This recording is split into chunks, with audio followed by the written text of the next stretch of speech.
check how well the garments fit our character or our object or the avatar that we have in the scene, there are two tools that we can use. The first one is called the strain map or stress map, and the other one is the pressure points.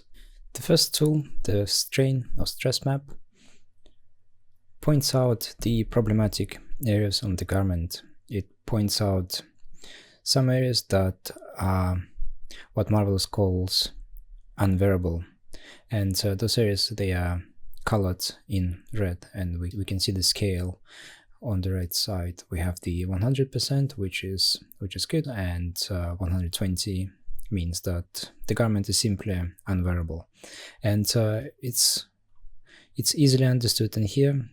It's the garment here was shrunk purposely because the effect that was needed here is the one of elastic band, but since Marvelous doesn't really recognize this garment from this one, it simply tells us that this piece of the fabric, this piece of the clothing is simply unwearable. But a better example is the shoulder area. We can see there's quite a bit of redness in here, and even though we don't see any problems on the clothing itself, we don't see any stress wrinkles, we don't see any stretching, anything like that. It looks fine. Still, this map indicates that the garment simply does not fit this avatar that we have.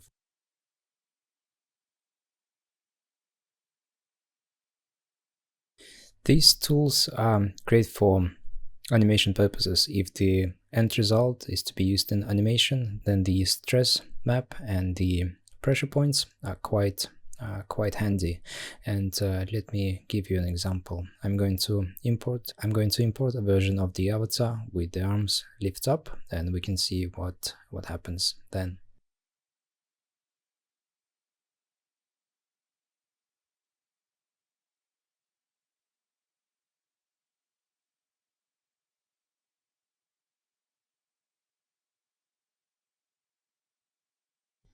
This is what we have. We have areas that are somewhat clean. We don't have any issues in here, but we do have one area that has quite a lot of issues, and there is the armpit. We can see that there is a lot of redness and quite a bit of yellow and orange in here.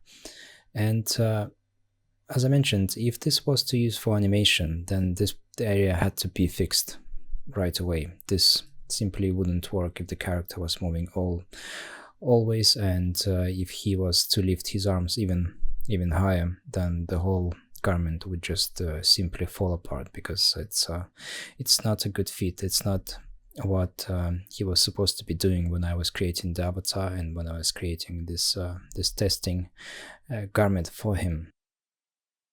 One way to change this, one way to fix this, I would say, is to either fix the garments themselves, which is the best option because it's the right way of doing things. It's the way where things actually work.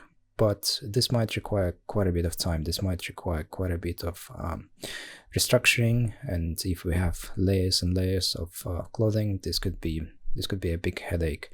And the second option is more forgiving. It has some flexibility to it, and this option is the weft and warp shrinkage. If we have some kind of tightness and we have the feeling that something is simply not right here, we can always come into the simulation properties and increase the weft and warp to make sure that everything is working nicely, that things are looking good.